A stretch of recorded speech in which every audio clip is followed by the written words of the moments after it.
Muy buenas noches a todos. Bienvenidos a la última clase del curso Odontopediatría en mínima invasión. A las 9 tenemos una conferencia gratuita. Vamos a pasar todo por el grupo, así que si quieren ingresar lo pueden hacer. Es sobre armonización orofacial. Bien, la doctora estará ingresando en unos minutos. Me pidió un poquito de tiempo que está llegando de consulta. Solamente vamos a darle. Ya ingresó. Un Sí, ya. momento. Listo.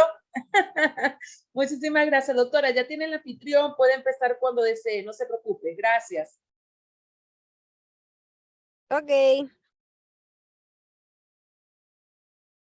listo, doctores, buenas noches. Sí están viendo mi pantalla, ¿no? A ver si me pueden. Doctora, se ve su pantalla y usted se escucha perfectamente. Listo, perfecto, muchas gracias. Doctores, la clase pasada, pues, terminamos de hablar de sellantes, pero quedaron por ahí unos cositos en el aire, ¿no? De hecho, habían unas preguntas ahí que íbamos a responder sobre sellantes, si no me equivoco. A ver, déjenme ver. Pero mientras buscamos las preguntas, vamos a terminar con este punto de sellantes, ¿sí? Estábamos conversando la clase pasada de que habían sellantes de tipo resinoso y habían sellantes de tipo ionomérico. Los ionoméricos normalmente se utilizarían cuando las condiciones de humedad no pueden ser controladas por el operador, es decir, dientes en proceso de erupción, pacientes no cooperadores. Básicamente esas serían las indicaciones para poder poner un sellante ionomérico. En cuanto a los sellantes resinosos, pues se aplicarían em, cada vez que podamos tener un poco más de control en la humedad. De hecho, lo ideal sería un aislamiento absoluto, aunque no todas las veces se pueda llegar a un aislamiento absoluto en niños, pero con un buen aislamiento relativo, pues podríamos hacer un sellante de tipo resinoso. Otro punto importante de los sellantes resinosos era de que siempre se debería colocar ácido y adhesivo, ¿no?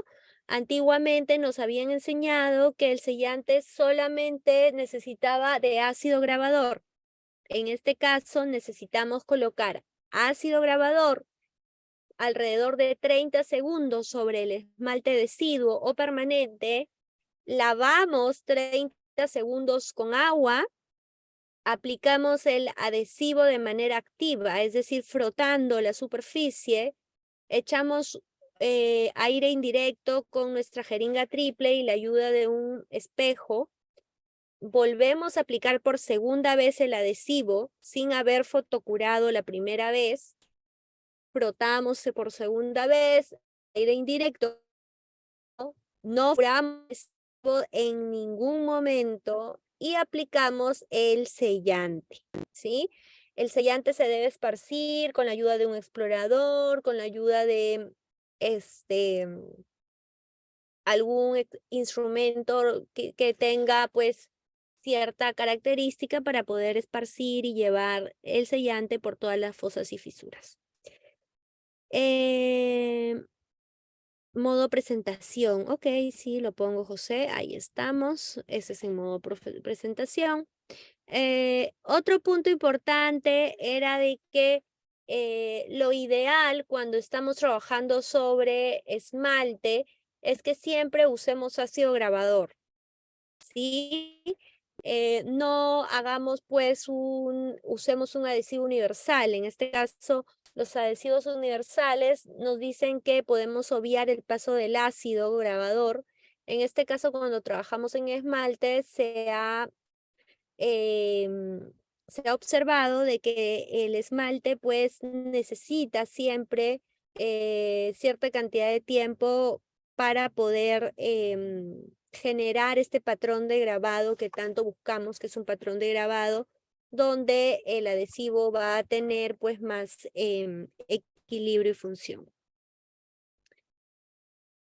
Entonces tenemos acá los pasos, colocamos el ácido grabador, 30 segundos, lavamos 30 segundos, Una vez que hemos lavado, secamos, aplicamos el adhesivo por primera vez, luego aire indirecto, aplicamos el adhesivo por segunda vez, aire indirecto y colocamos el sellante. ¿Tienen alguna duda, consulta, pregunta sobre este punto de sellantes, doctores, para pasar al otro tema? Doctora, ¿por qué ponemos 2 capas de adhesivo? Lo que se ha observado es que cuando aplicamos 2 capas de adhesivo, tanto para los sellantes como para las restauraciones de resina, la capa híbrida tiene una mejor formación y por ende hay una mejor adhesión del material. Entonces acostúmbrate a aplicar 2 capas de adhesivo siempre que vayas a buscar hacer un tratamiento adhesivo. ¿Sí? Sí, doctora. Ok. Entonces, a ver, 14, hoy día estamos 21, ¿no? Bueno, seguimos entonces. Vamos a hablar de la técnica de Hall. Un segundito.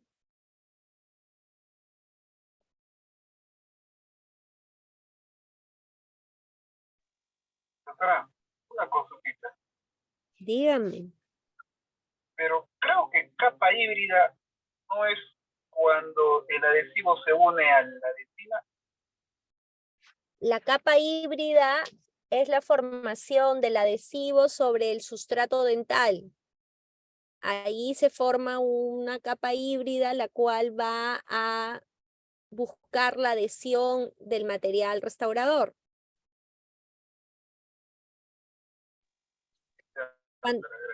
Si se inscriben al curso de materiales de restauración que voy a dictar, vamos a hablar de adhesión en odontopediatría, vamos a hablar un poco de la capa híbrida, vamos a hablar un poco de restauraciones.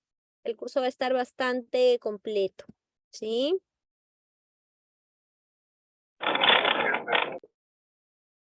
Hablemos ahora de la técnica de Hall. La técnica de Hall es una técnica o una estrategia también que no es invasiva, en este caso es de mínima intervención. Consiste básicamente en colocar una corona sobre un diente con caries, con el objetivo de sellar la lesión de manera hermética y inactivar la caries dental. Para esto, pues, esta técnica se desarrolló en Escocia en el año 1990 por el doctor Evans y el doctor Hall, quienes aplicaron 978 coronas en 259 niños y después de un seguimiento de 11 años pudieron encontrar que tenía altas tasas de éxito la técnica que habían aplicado. Básicamente lo que busca esta técnica de Hall es sellar de manera hermética la lesión de caries y de esta manera pues se elimina la fuente de sustrato, ¿no? A ver, las bacterias que se encuentran en la cavidad de caries dental, ¿no? En la lesión de caries, se alimentan mediante nuestra dieta, ¿no? El sustrato de dieta cariogénica. Entonces, si nosotros sellamos la lesión con una corona, pues inmediatamente las bacterias se quedan sin sustrato, por ende las bacterias llegan a cierto momento donde al no tener sustrato no pueden generar ácidos. Al no haber ácidos, pues no existe o no se da lo que es la desmineralización de la superficie dental y por ende pues no hay un avance de la lesión, ¿no? Entonces básicamente es lo que buscamos con esta técnica de Hall. Para esto vamos a colocar una corona preformada encima del diente.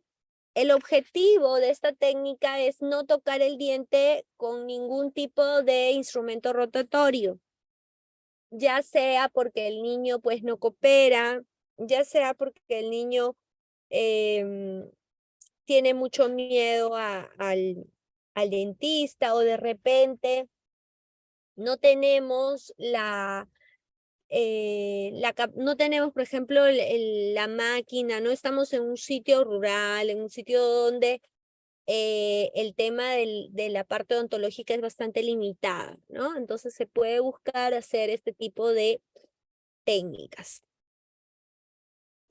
Para esto necesitamos sí saber si estamos frente a una lesión profunda, necesitaríamos conocer la cercanía de la lesión a la pulpa. Lo que nos dice la teoría es que al menos entre la lesión y la pulpa debería haber 1 milímetro. No debería haber evidente compromiso pulpar, no debería haber signos radiográficos de necrosis, de pulpitis, ¿ok? Entonces, sí podemos estar en una caries profunda, pero esta no debe haber comprometido pulpa. Lo que se recomienda es primero hacer una medición previa 3 a 7 días antes, pues hacemos la medición del diente para ver qué corona es la que debemos comprar o la que debemos tener a la mano. Podemos hacer la medición con una sonda periodontal, hacemos una medida mesiodistal y luego una medida cérvico-oclusal. Esta medida pues será la que nos conlleve a comprar la corona o a buscar la corona. En otras oportunidades nosotros podríamos comprar un mini kit de coronas y con este mini kit de coronas nosotros podríamos trabajar y ya no estar comprando pues cada vez que se nos presente el caso, ¿no? Se van a colocar 2 ligas separadoras, como podemos ver en la imagen. Estas ligas sirven para hacer una separación tanto en mesial como en distal, porque si nosotros no buscamos una separación en proximal, la corona, por más que queramos, no va a ingresar en el diente. Entonces, estas ligas deben estar alrededor de 3 a 7 días. Gusmelia, no conozco un proveedor, pero sé que en Emancipación, en la galería La Movida, Betty Dental vende las coronas y tú podrías comprar tus coronas y tener tu mini kit de coronas. ¿Ok? 3M también los vende, pero no sabría decir quién es distribuidor de coronas de 3M. Pero sé que en Emancipación sí tienen coronas. ¿Ok? Una vez que hemos colocado las ligas, estas ligas deben permanecer entre los dientes alrededor de 3 días como mínimo. Y pues se busca sacarlas entre el día 3 y el día 7, quiere decir que al paciente lo puede citar en 3 días, como en 4, como en 5, como en 6, como en 7, pero más de 7 no, porque habría posibilidades de que la liga se caiga. Es posible que la liga se caiga antes también, entonces se puede también dar a la mami un sobrecito con algunas ligas y enseñarle a colocar esas ligas. De esa manera, pues el niño permanece con sus ligas los días necesarios. Una vez que llega el paciente a la consulta con sus ligas, se retiran estas ligas con un explorador o con una cureta y se procede a limpiar la superficie del diente con una escobilla de profilaxis. Es decir, buscamos retirar toda aquella placa o residuos de alimentos que puedan haber quedado sobre la lesión. ¿Sí? Si el paciente no te acepta el micromotor, porque es muy posible que sea un paciente pues no cooperador, un paciente que oye ruidos y corre, entonces podríamos utilizar un cepillo dental. Pero el cepillo dental es después de haber sacado las ligas. ¿Ok?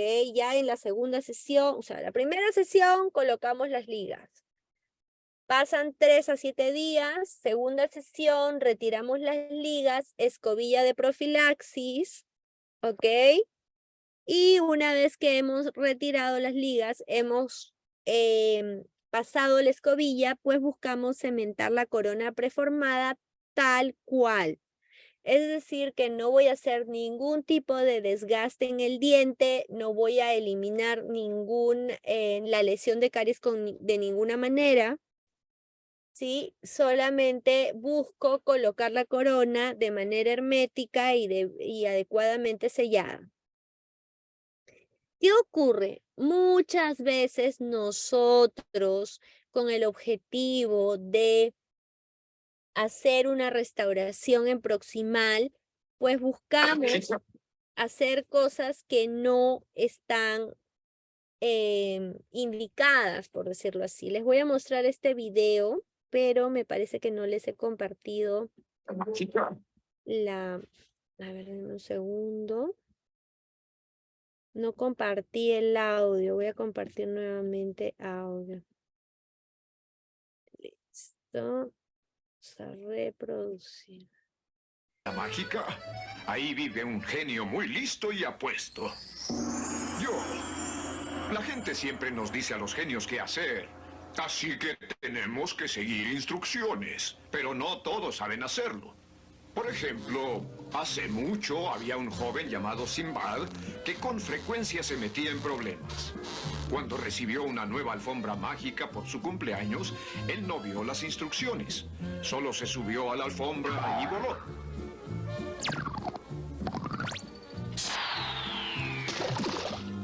Tampoco puso atención cuando alguien le explicó qué clase de clavo debía usar para colgar un cuadro. Y cuando horneaba un pastel, no siempre seguía los pasos de la receta. Naturalmente, nada le salía del todo bien porque no seguía las instrucciones. El problema era que no sabía cómo, y eso era una pena porque Sinbad siempre había querido ser marino. Y como todos saben, los marinos tienen que seguir instrucciones. Habría sido muy simple para Sinbad aprender, pero por alguna razón no lo había hecho. ¿Simple? ¿Estás bromeando? No podría aprender a seguir instrucciones en 1.000.000 de años. Claro que podrías, es fácil. ¿Lo es? Solamente hay que hacer 3 cosas. Primero, pon atención a las instrucciones. Luego, asegúrate de entender bien las instrucciones. Y por último, si las instrucciones tienen pasos, sigue los pasos en orden. Ok, entonces lo que suele pasar con nosotros, y es uno de nuestros errores que de repente en algún momento yo también llegué a caer, es no conocer y no seguir las indicaciones de los materiales que usamos en nuestra práctica clínica. De hecho, pues tenemos una idea general de cómo se usa una resina, un ionómero, etcétera, pero en sí debemos ser conscientes de que cada fabricante tiene ciertas indicaciones, ciertas condiciones o ciertos consejos que te pueden dar para hacer que la vida útil de ese material pues sea la que realmente nos dice el fabricante, ¿no? Y un punto importante en odontopediatría es que algunas veces pues nosotros no podemos hacer el aislamiento absoluto. Por más ganas que tengamos, el niño, la cooperación del niño, el hecho de tener que colocar de repente un anestésico local y todo eso pues nos da algunas veces opciones a otro tipo de tratamientos con otro tipo de materiales. Fíjense que cuando evaluamos el desempeño de lo que es un ionómero de vidrio y una resina en cavidades clase 2, es decir, cavidades ocluso-proximales en dientes deciduos, pues se observa de que ambos tienen excelentes resultados o desempeño clínico. Sin embargo, una de las indicaciones cuando trabajamos con resinas o materiales resinosos es tener que utilizar un aislamiento absoluto. Es como que lo ideal para que el fabricante te pueda garantizar un buen desempeño del material es que tú necesites un aislamiento absoluto, ¿no? Ahora, podrás hacerlo relativamente sí, pero hay más opciones a caer pues en una falla o disminuir la tasa de éxito, ¿no? Eh, de hecho, uno de los fracasos en la adhesión, cuando buscamos hacer o utilizar materiales adhesivos, es la falta de aislamiento correcto, eh, ya que la saliva y la sangre puede aumentar la energía superficial del tejido dentario, y si esto ocurre, pues la adhesión no se dará de una manera adecuada. Entonces, es importante buscar las mejores condiciones cuando se trabaja con materiales. Fíjense que aquí tenemos un caso que nos llega muy a diario en la consulta, una primera molar ocluso proximal, donde se busca como primera elección, en la mayoría de los casos, los doctores pues buscan hacer acá un material restaurador, una resina. Entonces buscamos hacer una resina y en el mejor de los casos esta resina pues no va a llegar a tener un buen sellado, ¿no? Va a estar de repente mal adaptada porque existe una zona, ¿no? Y esto ocurre mucho en proximal, que la zona proximal está infragingival, ¿no? No podemos apreciar adecuadamente dónde está la base de la cavidad, ¿no? Entonces buscamos de alguna manera adherirnos, colocar el material, pero no resulta pues del todo sellada, y si tomamos una radiografía podemos observar que pues el diente o la restauración no está del todo bien adaptada. Otro caso sería que esté desbordante, pues, ¿no? Hemos tratado de atacar lo máximo que hemos podido. Sin embargo, pues hay material que ha quedado en esta zona de espacio biológico y que tarde o temprano va a generar pues una inflamación gingival, una retención de alimentos. Por ende, va a haber más retención de alimentos, va a haber más inflamación, y esto también va a generar que la restauración empiece un proceso de filtración y por ende fracaso del material. Entonces, en estos casos donde tenemos lesiones proximales y más que todo las lesiones están infragingivales, lo recomendable es hacer esta técnica de Hall, porque con esto pues buscamos un sellado hermético sin la necesidad de estar pues de repente haciendo aislamientos, colocando matrices, cuñas y todo lo que conlleva hacer una restauración proximal de una manera adecuada, ¿ok? Entonces, ¿qué pasa? Nosotros nos quedamos con nuestra resina, como les muestro, y llega el paciente al año, a los 6 meses, a los 2 años, o bien con fístula, o bien de repente con la restauración desprendida, ¿ok? Me llega muy a diario pacientes atendidos en otros lugares que tienen cavidades ocluso proximales, específicamente en primeros molares deciduos, y estas restauraciones se paran desprendiendo. Entonces la mamá ya llega media cansada, ¿no? Y dice, doctora, es la segunda, tercera vez que le han puesto resina a mi niño, se le para cayendo. Lo que me dice la doctora es de que mi hijo come cosas muy duras o que está comiendo chicles. O sea, el odontólogo, ¿qué va a hacer? Al ver que cada vez se le cae su resina, le va a decir, señora, que su hijo no coma esto, que no coma esto, que no coma lo otro. Y es posible que la mamá le haga caso y a pesar de eso pues se desprenda, ¿no? O es posible que no le haga caso y el niño pues sí coma y le atribuyan a estos alimentos el desprendimiento de la restauración, cuando no debería ser eso pues el caso, ¿no? En este caso es muy posible de que pues al no haber una buena visibilidad de la cavidad, haya un poco control de la humedad, Al no haber un buen control de la humedad, pues no va a haber una buena adhesión, por ende va a haber una filtración. Entonces esta restauración tarde o temprano está destinada a desprenderse, ¿sí? Y si no se desprende, en el mejor de los casos, pues habrá una lesión secundaria, es decir, una caries secundaria, que pues seguirá avanzando hasta llegar a pulpa. Entonces, en estos casos lo mejor es buscar una corona performada. Se coloca la corona sobre esta lesión y de esta manera sellamos herméticamente y adiós diente hasta que se le caiga ese diente al niño. ¿Ok? Entonces, fíjense la importancia de tener otras herramientas restauradoras a la mano o de conocer otras herramientas restauradoras. Esta técnica está indicada para caries ya sea oclusales o proximales, en dientes deciduos, en dientes, en pacientes que por alguna razón no cooperen o no se les pueda usar un instrumental rotatorio. Por otra parte, también tiene sus contraindicaciones, pacientes con signos de pulpitis irreversible, pacientes con signos de necrosis, pues no podríamos buscar hacer esta técnica.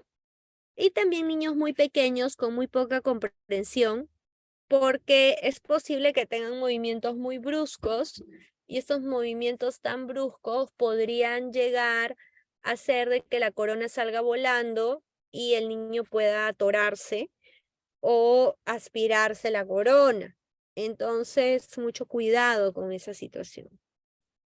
Lo importante y bueno de esta técnica, así como las otras que hemos visto alrededor de todas estas clases que hemos tenido, es que no es necesario usar piezas de alta, no es necesario administrar anestésicos locales, porque no voy a buscar remover la lesión de ninguna manera. La lesión se queda tal cual, solamente se limpia la placa bacteriana o residuos de alimentos que puedan quedar en la cavidad. Es un procedimiento no invasivo, no requiere anestesia local, no necesitamos remover caries ni preparar el diente.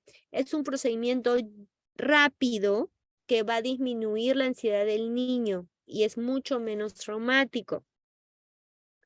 Va a mejorar la salud pulpar, pues al no tocar la dentina, pues la dentina no va a generar ninguna respuesta en la pulpa, ¿no? La pulpa no va a generar respuesta, pues la dentina no ha sido dañada, no ha sido tocada, y esto es algo importante. Recordemos que estamos frente a un complejo dentino pulpar, donde todo lo que se le haga a la dentina tendrá repercusión en la pulpa, más aún si estamos cercanos a la pulpa, ¿no?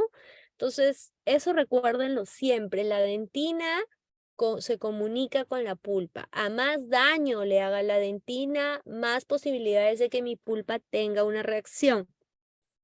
Esta técnica también va a aumentar el acceso de la atención dental porque no necesitamos muchos instrumentales para poder hacerlo.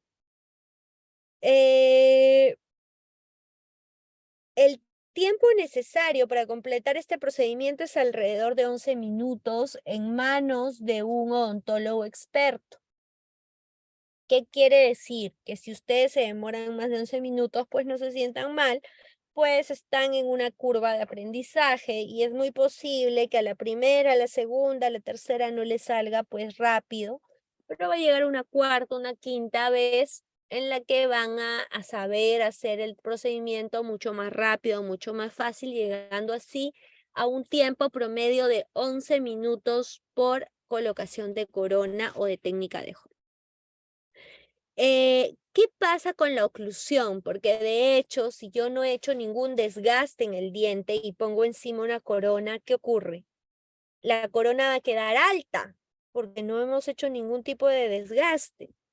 Entonces, lo que se busca en este caso es no dañar, ¿no? de ninguna manera la dimensión vertical. Pero se ha observado que la oclusión se equilibra rápidamente, por lo general en unas pocas semanas.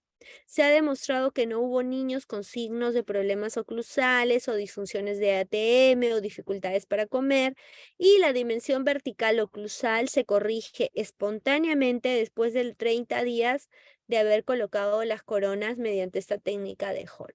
Entonces, si bien es cierto, vamos a dejar un punto de contacto prematuro, vamos a dejar la mordida un poquito abierta, por decirlo así, pues la corona se comporta como un dispositivo ortodóntico y va a generar una intrusión del diente antagonista y también del diente que tiene la corona.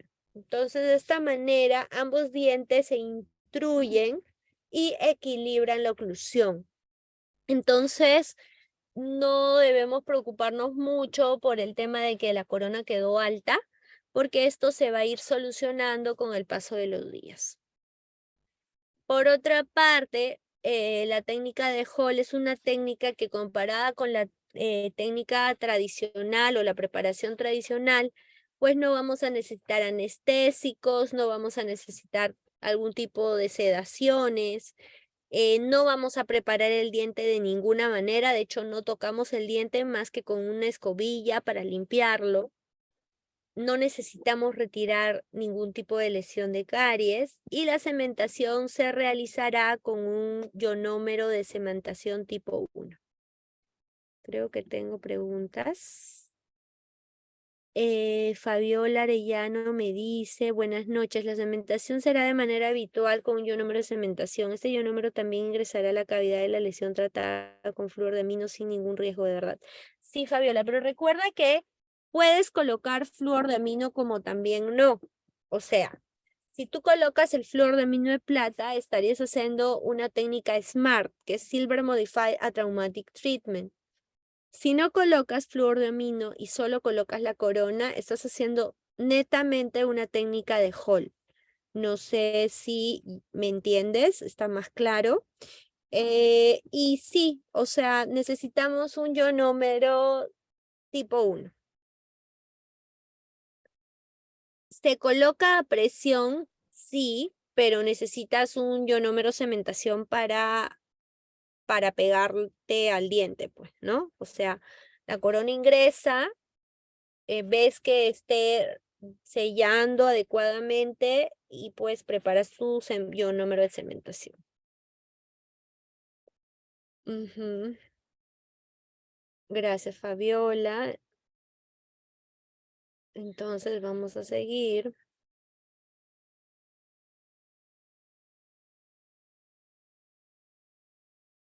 Esta técnica, según todos los estudios, es una técnica muy eficaz, es una técnica con altas tasas de éxito, es una técnica que resulta ser una alternativa segura para molares temporales con caries proximales.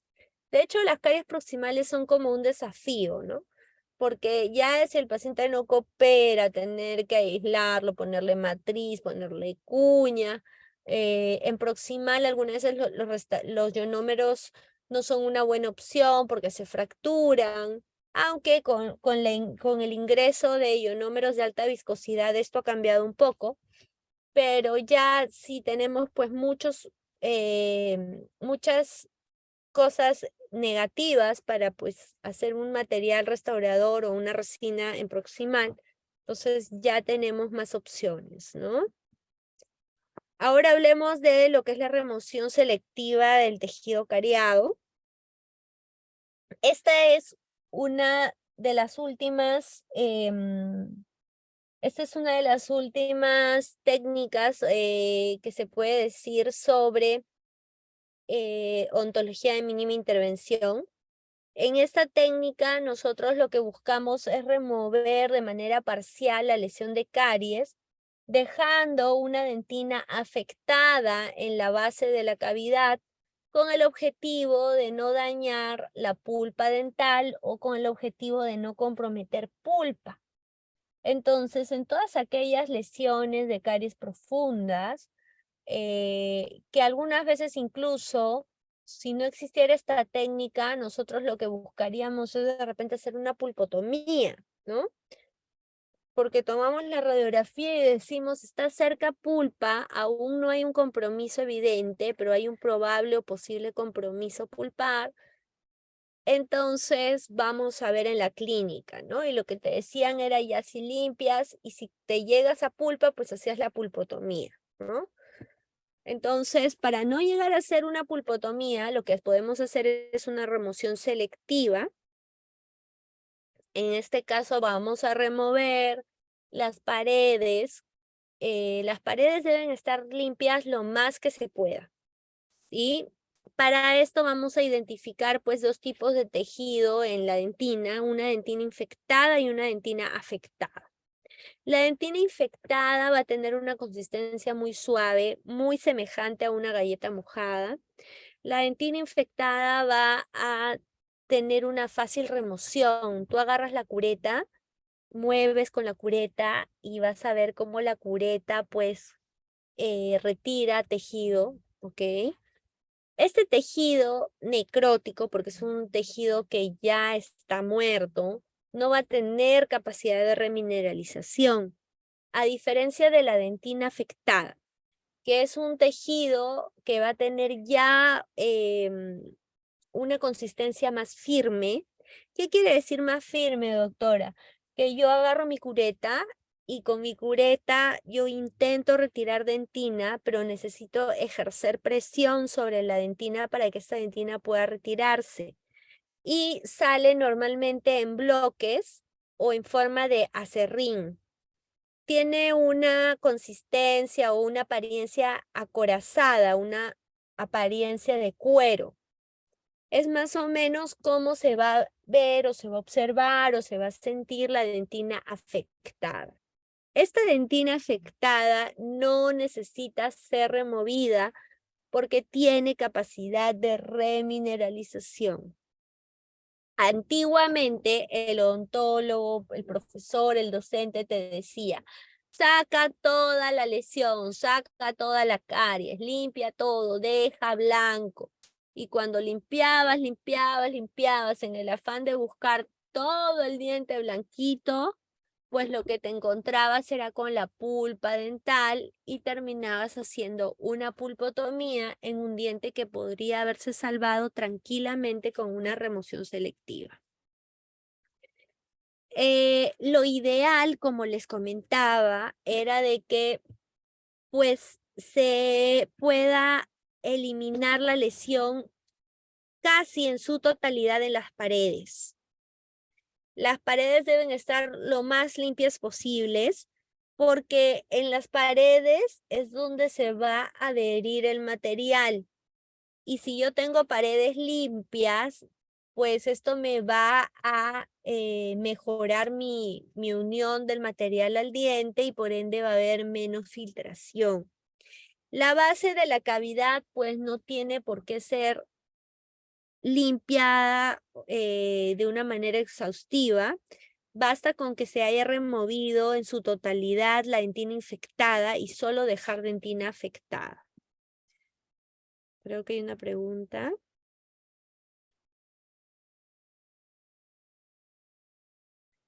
Shadia, de ninguna manera busques dejar dentina infectada, porque la dentina infectada tiene una gran cantidad de bacterias, y como ya estamos cercanos a la pulpa, esas bacterias, pues alrededor de 2-3 días todavía siguen generando ácidos hasta que se les acabe los nutrientes, por decir así.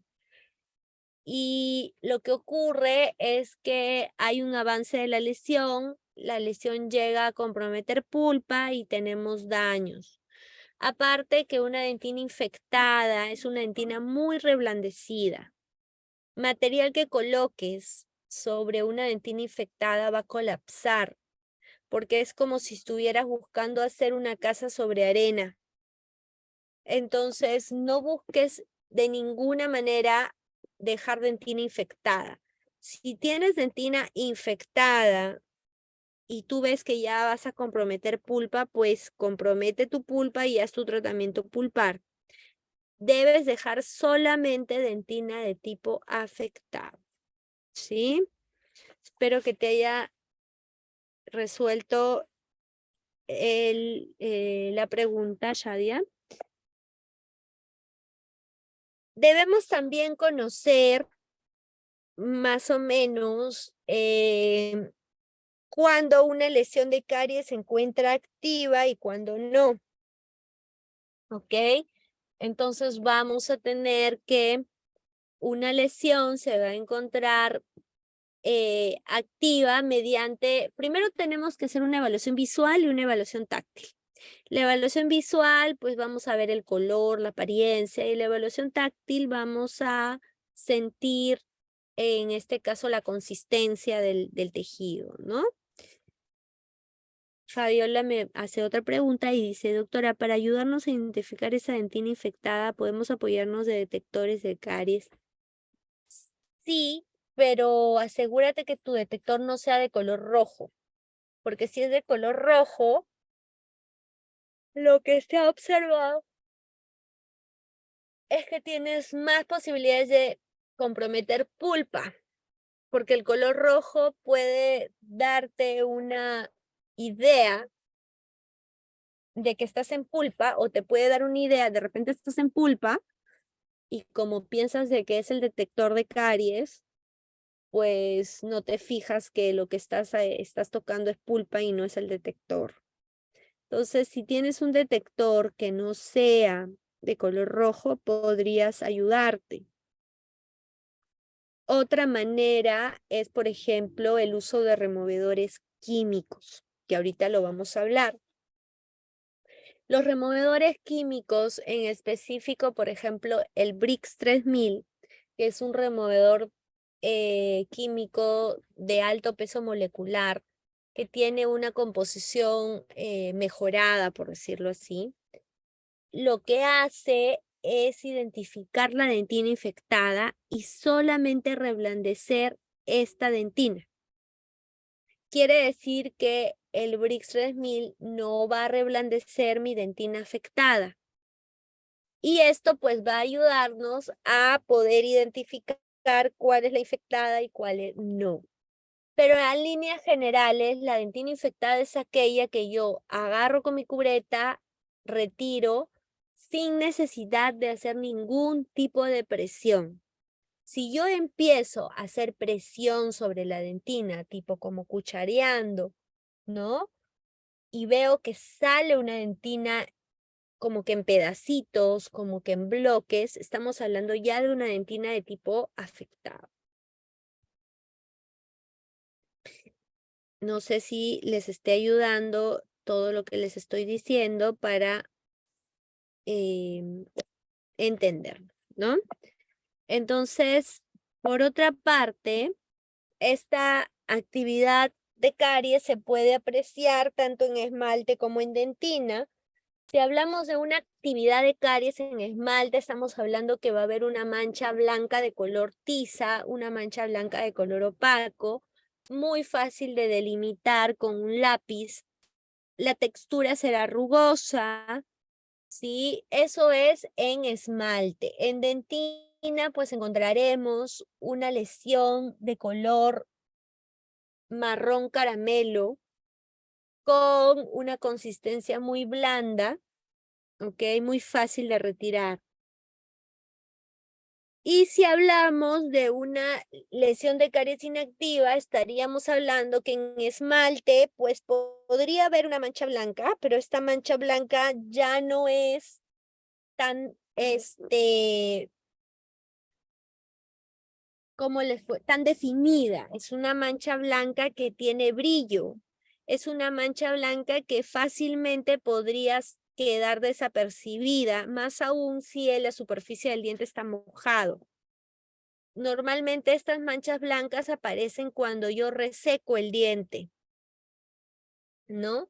Yo reseco el diente y voy a apreciar ahí mi manchita blanca que minutos antes no la podía ver porque es posible que el diente esté pues con saliva, ¿no? Entonces esa mancha blanca en esmalte inactiva va a ser una mancha blanca brillosa. En dentina, una inactividad nos habla de un color marrón oscuro tirando a negro. Y también pues vamos a tener una textura un poco más dura, un poco más firme.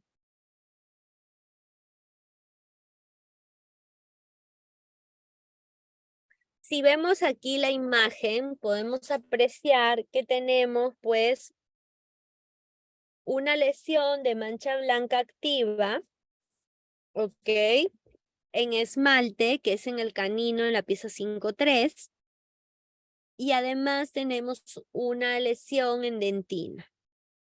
Ambas se encuentran activas. A ver, tenemos una pregunta. Ah, no. Sí, doctora, me dice Fabiola. Ok. Entonces, por otra parte, el incisivo lateral también tiene una mancha blanca a nivel de cervical, pero en este caso la mancha blanca sería activa o inactiva. A ver quién me dice. ¿Quién me dice?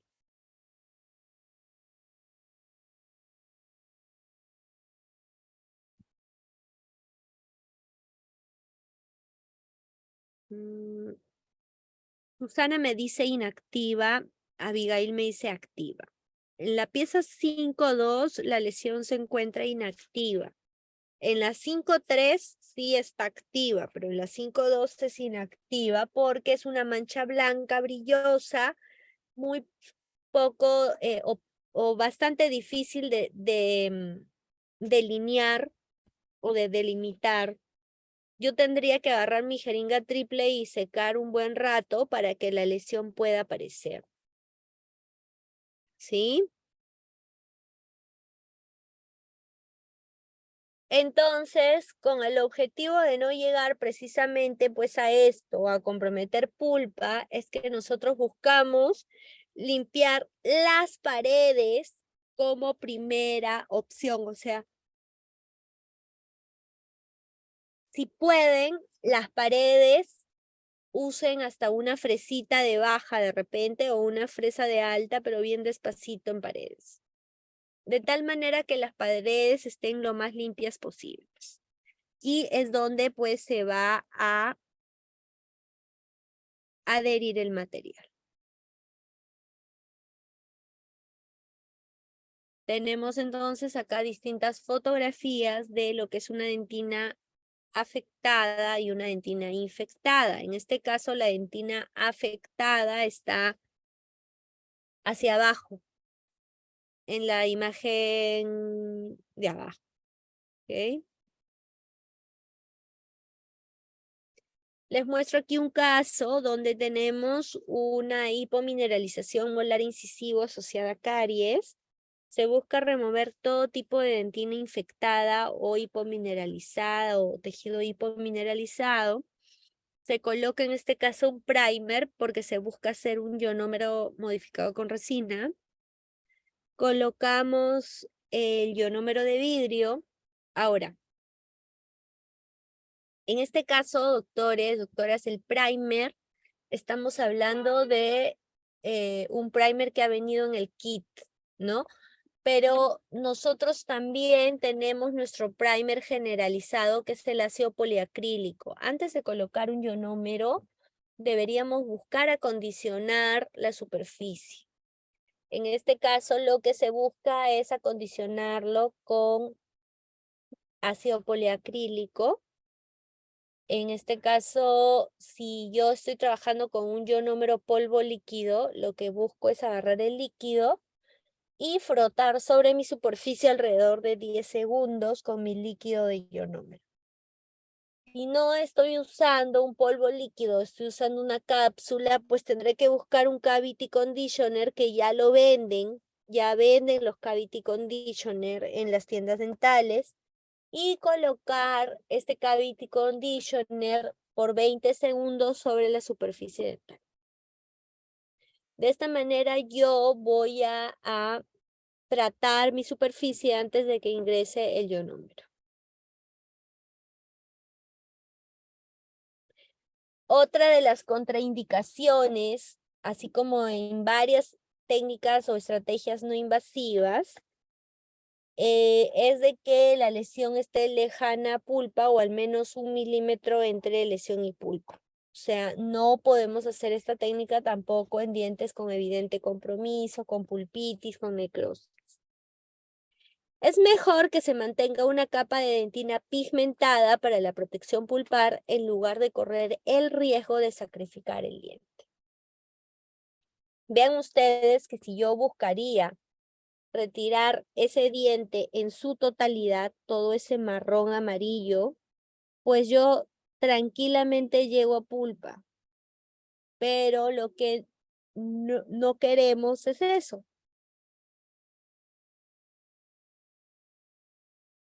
Y como sabemos que la dentina afectada tiene capacidad de remineralización, entonces no tenemos por qué retirar este tejido. ¿Todo está claro hasta el momento, doctores, doctoras? Encontré las preguntas de la semana pasada y Ángela me preguntó que tenía un paciente sano que tenía bajo riesgo de caries y tenía 4 años. Y me preguntaba si era necesario colocarle sellantes. En realidad, lo ideal es que coloques sellantes en dientes deciduos y en dientes permanentes, obviamente que presenten fosas y fisuras profundas, porque hay dientes que no tienen fosas y fisuras profundas y a esos pues no le vas a poner sellante donde no necesita. Ahora, lo ideal es que sí busques ponerle el sellante a ese niño de 4 años de bajo riesgo, pero si es que no coopera, no vayas a sedarlo para ponerle los sellantes o no vayas a obligarlo por ponerle los sellantes. Los sellantes tendrían que ser tu herramienta para poder generar en él una conducta más cooperadora. Entonces buscarás hacer tus sellantes uno por uno, jugando, y de esa manera pues se dejará. Y si no se deja, está bien, esperemos a la edad de 5 y se intentará a los 5 colocar los sellantes. Quiere decir que en este caso, si el paciente se dejaría, lo ideal es ponerle el sellante. Si el paciente no se deja, tendríamos que ver otras alternativas de manejo de conducta, pero nunca llegar a una sedación solamente por sellantes. Me dejo entender, ¿no?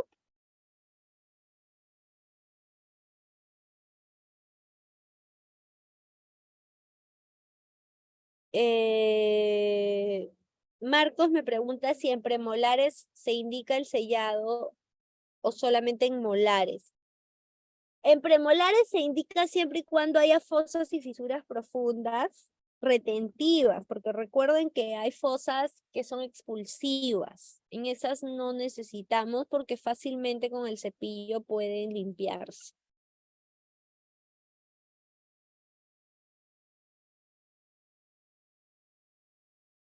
Otra pregunta, con respecto a los molares aún no erupcionados por completo, si hay lesión de esmalte por vestibular, indicamos sellante resinoso o ionomérico, o también podría aplicar un flúor de amino y reevaluar para un sellante resinoso o ionomérico. Es muy posible de que ese diente parcialmente erupcionado también tenga una lesión en vestibular. Entonces va a depender mucho del grado de erupción, del grado de visión.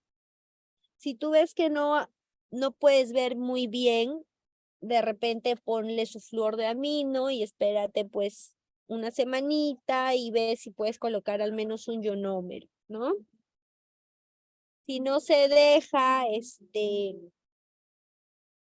colocar ningún tipo de material, solamente trata y busca de ponerle el flúor de amino, pero no dejes así esa lesión, porque para cuando ese diente termine de erupcionar o llegue al plano oclusal, pues ya tendrá lesión de caries profunda.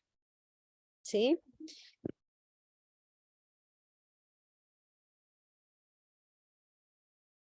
Los removedores químicos, doctores. Los removedores químicos van a ser sustancias, ¿ya? Que van a reblandecer aquella dentina infectada que yo necesito retirar de mi lesión. Entonces, los removedores químicos van a tener un componente, en su componente una enzima llamada papaína. Esta enzima lo que va a hacer es degradar o reblandecer aún más esas fibras de colágeno que ya están reblandecidas por la caries dental, ¿no? Y de esta manera vamos a retirar la dentina de una manera mucho más rápida y fácil.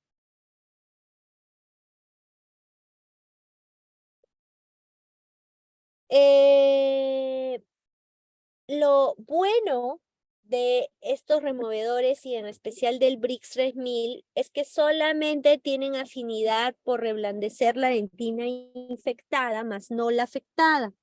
Entonces, de alguna manera me va a servir como indicador o detector de caries o de lo que debo remover.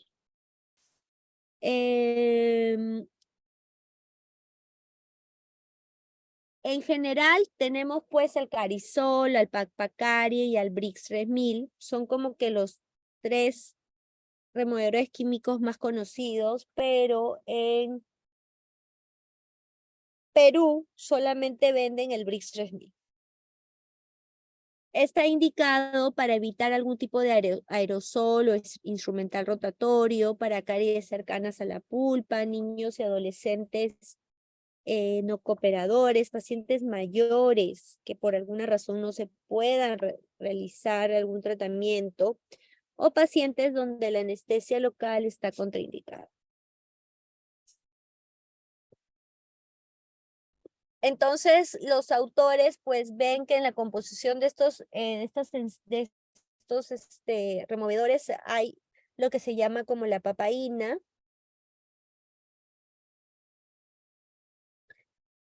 Con esto pues también vamos a evitar los compromisos pulpares, ¿no?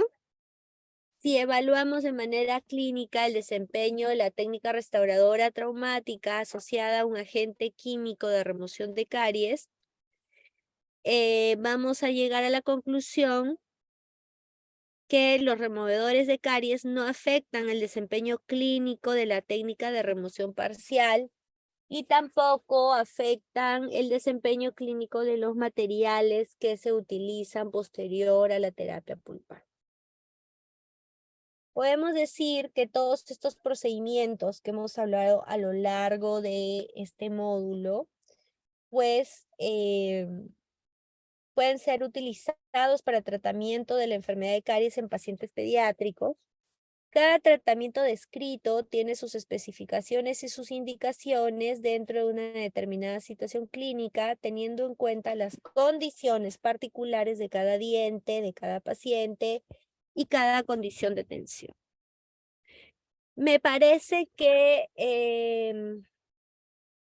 hemos culminado. A ver, denme un segundito. Quiero corroborar si se ha dado toda la...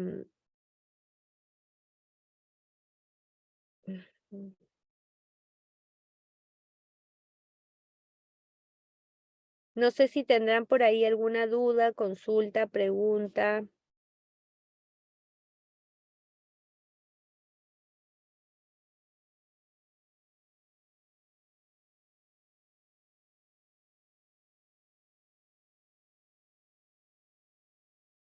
Sí, hemos terminado con todo el temario que se había propuesto.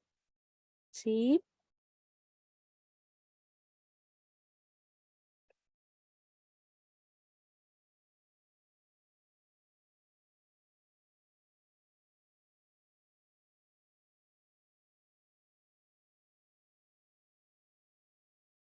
Abigail, por lo general, yo no recomiendo ningún tipo de detector de caries. Yo lo que uso es el Brix. Y el Brix me sirve como detector y a la vez como removedor químico. De hecho, no sé si en Perú existe algún detector.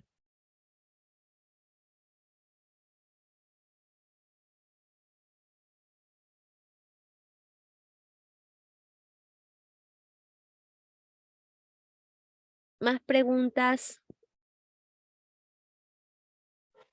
Doctor, una consultita. Hace un rato en lo que era la corona de Hall, ¿usted ha tenido la necesidad de desgastar la altura de la corona? No, como te digo, no busco el desgaste de la del diente, tampoco de la corona, nunca de los nunca toquen la corona. De hecho, la corona metálica es bien delgadita. Si ustedes intentan desgastar la corona, se les va a hacer un hueco rápidamente. Y si es que no se les hace hueco desgastando, con el paso de los días o semanas a la masticación, justo donde han desgastado se va a hacer hueco. Entonces, no toquen la corona. En la cara oclusal, al menos, está prohibido tocar la corona. Por ahí, de repente, en los márgenes cervicales, si queda muy debajo de la encía, si le incomoda, podríamos recortar y adaptar la corona. Y eso les voy a, bueno, eso se habla en materiales restauradores, pero más o menos como para que tengan una idea, cuando hacemos una corona mediante la técnica de preparación convencional, la corona también se adapta y se desgasta cierta cantidad porque las coronas preformadas vienen largas. Y si tú las pones largas, ingresan mucho debajo de la encía y pueden generar molestia, incomodidad en el paciente. Entonces, para esto, tú agarras una piedra verde o una piedra azul y con la piedra verde o azul desgastas la corona entre 1 a 2 milímetros de largo y de esta manera la corona ya no está ingresando tan infragingival y dañando pues el periodonto. Pero ese es en algunos casos específicos. En la mayoría de casos pues no tocas el diente y adaptas la corona tal cual. No sé si esté más claro. Sí, doctor, gracias. Doctora, en caries profundas se puede combinar hidróxido de calcio y después con ionómero. Shadia, sí, puedes poner hidróxido de calcio, pero estarías como que utilizando dos materiales con el mismo fin, porque normalmente los ionómeros de vidrio buscan recubrir, buscan lo que busca el hidróxido de calcio. Ahora, estaríamos hablando de qué tipo de ionómero, porque eso también es algo importante, ¿no? No creo que vayas a poner un ionómero base, ¿no? Porque no tendría razón, estarías simple y llanamente aumentando los pasos a tu protocolo. Yo te recomendaría, en una lesión de caries profunda, directamente colocar un material de restauración como un ionómero de alta viscosidad, que tiene las mismas características que un hidróxido de calcio, porque genera también la formación de una dentina terciaria. Porque los ionómeros convencionales de alta viscosidad liberan iones de calcio fosfato, entonces generan un tejido dentinario más duro en esa zona. Si voy a colocar un ionómero modificado con resina que tiene muy poca liberación de iones de calcio y fosfato, podrías colocar de repente un hidróxido de calcio como base.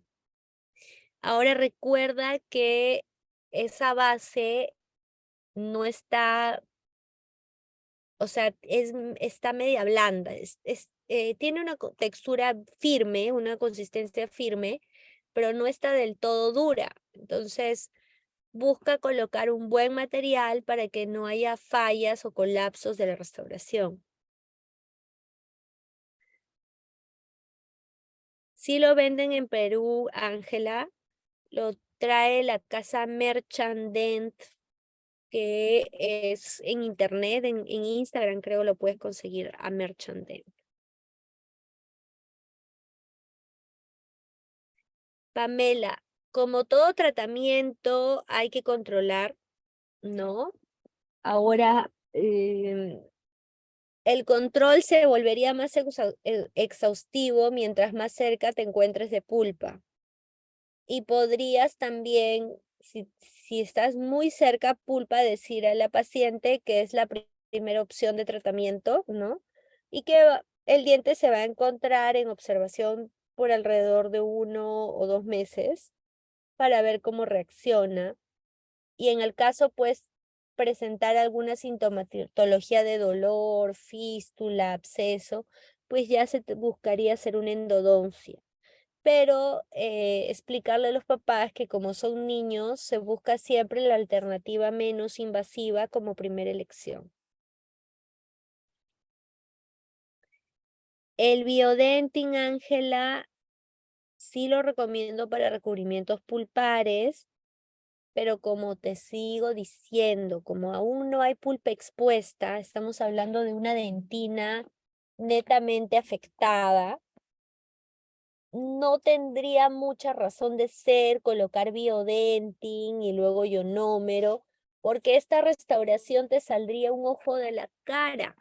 Recuerda que el biodentin, una cápsula de biodentin está alrededor de 80 soles.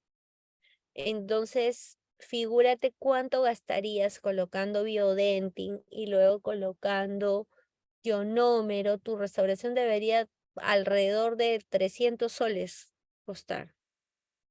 No sé si me entiendes. Entonces, por ese lado, yo no buscaría colocar un biodentin, simple y llanamente colocar un buen ionómero convencional de alta viscosidad, que hace la función de un biodentin, de un hidróxido de calcio, y que lo más importante de todo es que me disminuye los pasos en el protocolo, porque yo solamente limpio la lesión y pongo mi cavity conditioner, lavo, coloco mi ionómero y listo.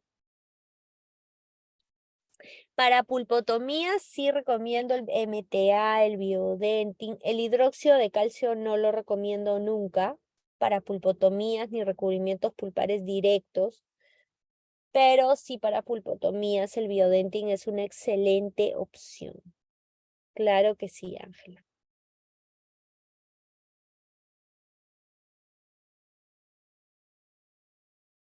¿Más dudas, preguntas, consultas? Doctor, una consultita. Si, por ejemplo, para poner mi corona de Hall, la pared proximal tiene una caries amplia y, digamos, este diencito está, por decir así, mesializado, para recuperar ese espacio. Ah, ya te entendí. Lo que pasa es que cuando hay una caries proximal hay pérdida de ancho mesiodistal, ¿cierto? Sí, doctora. Ya, claro, y algunas veces la corona no entra porque o sea, ya se perdió ciertos milímetros mesiodistalmente porque la lesión de caries pues ahí ha hecho que se pierda esos milímetros. Primero, recuerda que debes colocar siempre las ligas separadoras en proximal. Entonces, eso va a ayudar a ganar esos milímetros que perdiste inicialmente. Segundo, puedes agarrar la corona preformada y con un alicate Howe recto, crimparla de mesiodistalmente. O sea, agarras y las paredes mesial y distal las aplastas un poquito. Entonces la corona se va a achicar un poco en ese sentido mesiodistal. Y de esa manera la corona va a encajar mucho mejor. ¿Sí? Doctora, ¿y podría ser una opción reconstruir la pared proximal y luego recién poner la liga? Sí, pero recuerda que ese paciente no coopera. Podrías hacerle la restauración, sí, hasta donde puedas, pues, ¿no? Claro. Ujú. Sí, no habría. Ahora, si ya tocaste la dentina, y eso es algo importantísimo, que mira, ha surgido de tu pregunta, si ya tocaste la dentina va a comunicarse con la pulpa y hay más posibilidades de que tu pulpa reaccione a cuando no has tocado la dentina para nada. ¿Ok?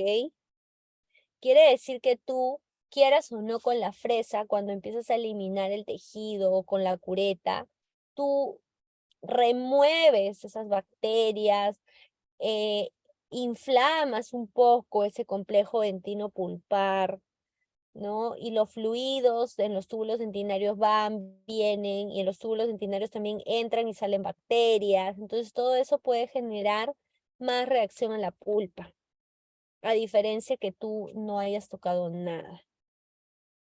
Entonces, si ya vas a colocar tu corona preformada, mejor es que no toques ese complejo dentino-pulpar, porque puedes inflamar la pulpa y más aún sellas el diente y hasta puede generar una pulpitis, una celulitis. ¿Me dejo entender?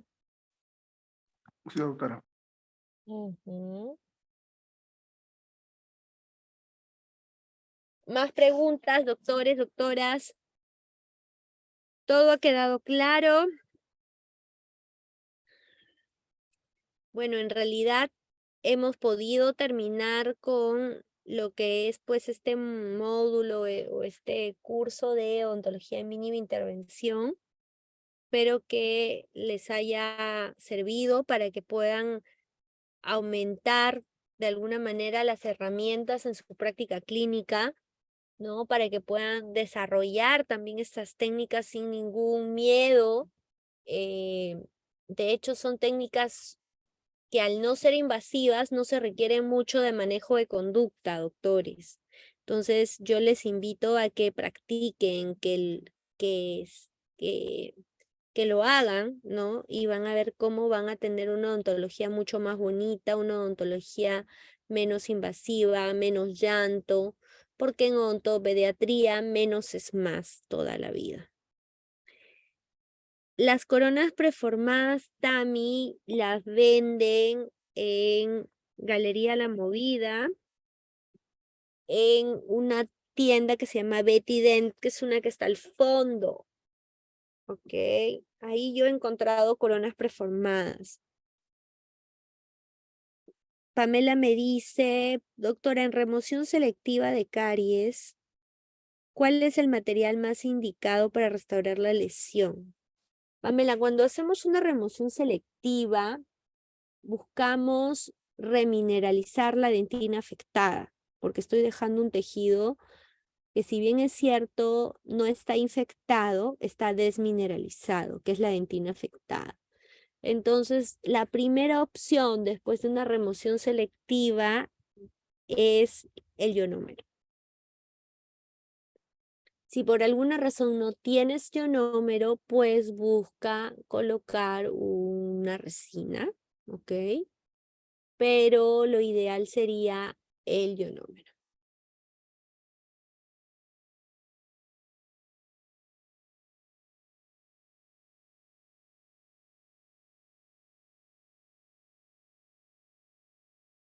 Más dudas, consultas, preguntas.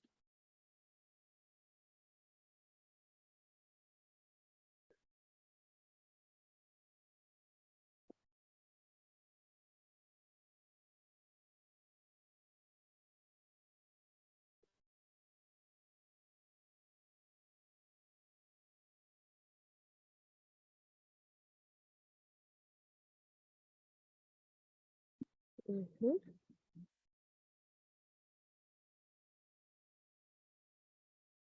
Bueno, doctores, entonces sí, todo ha quedado claro.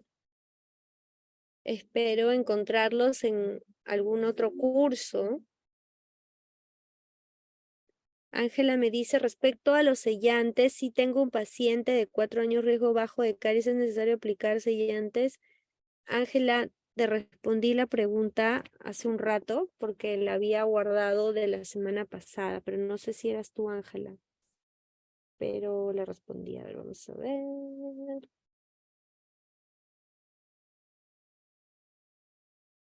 Sí, Ángela.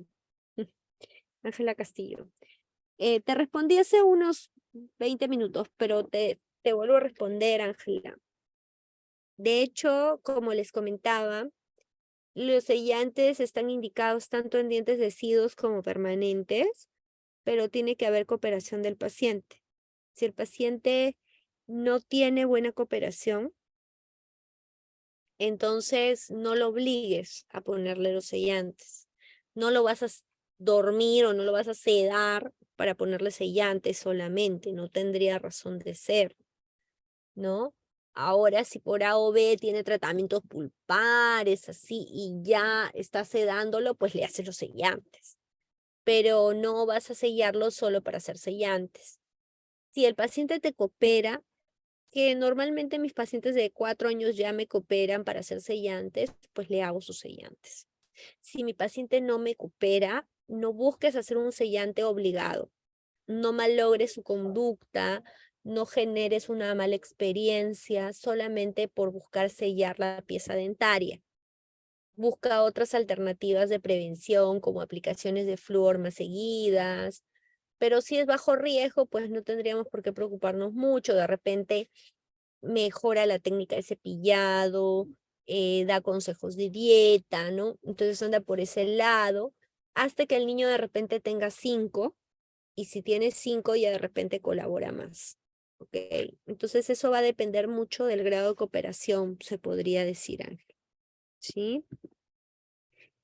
Es necesario colocar adhesivo cuando se aplica sellante. Jorge, siempre coloca tu adhesivo antes del sellante, siempre.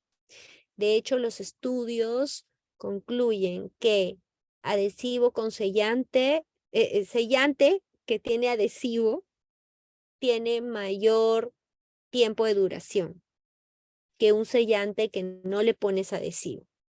¿Ok? Ahora, recordemos que al adhesivo no lo vamos a fotocurar para nada. Es decir, ácido grabador 30 segundos, lavo 30 segundos seco, luego aplico mi adhesivo por unos 10 segundos frotando, aire indirecto, otros 10 segundos vuelvo a frotar por segunda vez, aire indirecto y coloco mi sellante.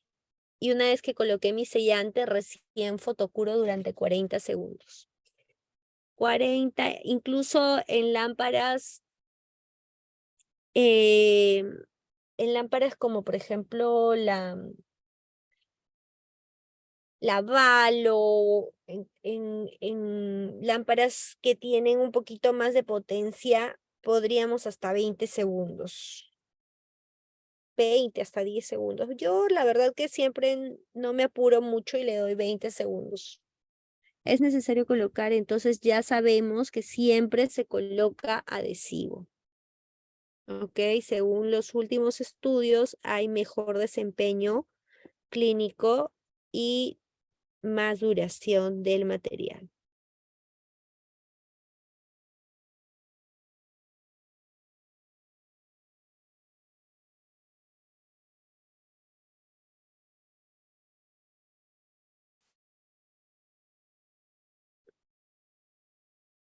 ¿Más preguntas?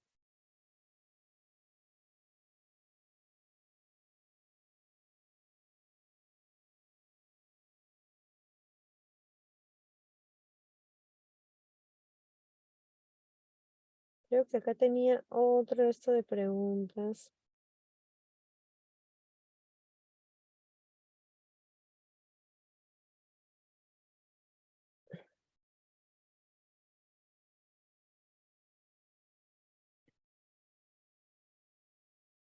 Eric me dice, doctor, ¿algún curso especial para tratar manchas blancas en pediatría? Sería un curso muy interesante. Sí, es verdad. Bueno, hay varias técnicas, pero se puede buscar algún curso. Gracias por el consejo, lo voy a tomar en cuenta para poder programar los siguientes cursos. Gracias, Eric. Shadia me dice tiempo de duración del sellante. Shadia, el tiempo de duración de un sellante es alrededor de 1 año. Quiere decir que después de 1 año deberías revisar el sellante y ver si está en buenas condiciones, pues se deja. Y si por A o B está por alguna parte desgastado y por otra no, ¿no? Que puede pasar parcialmente desgastado o se ha salido un poco, qué sé yo, pues lo resellas. no necesitas sacar el sellante para volver a poner otro nuevo. De hecho, lo limpias con una escobilla y agua, ácido, adhesivo, sellante.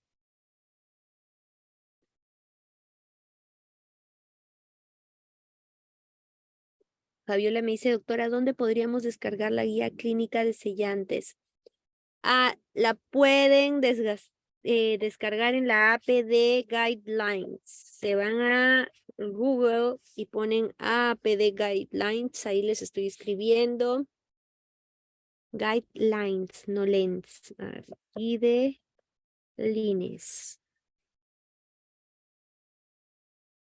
Se van a APD Guidelines y ponen Pitt and Fisher sealants. Y ahí lo van a encontrar. ¿Sí?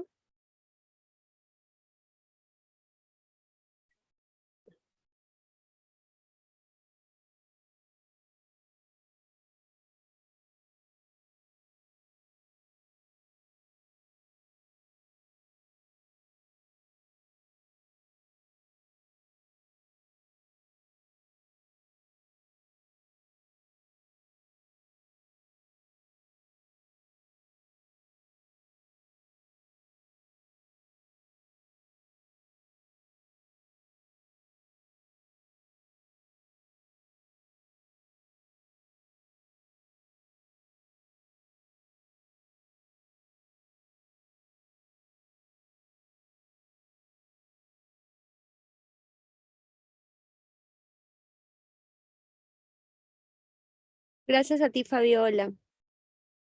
En realidad, gracias a todos ustedes por este bonito curso, por haberse inscrito en este curso de odontología de mínima intervención.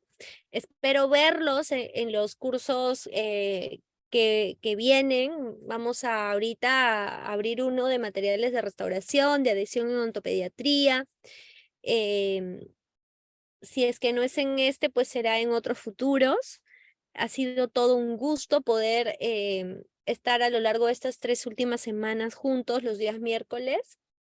Y pues, si es que ya no tenemos ninguna duda, consulta, hemos concluido con este curso de odontología de mínima intervención.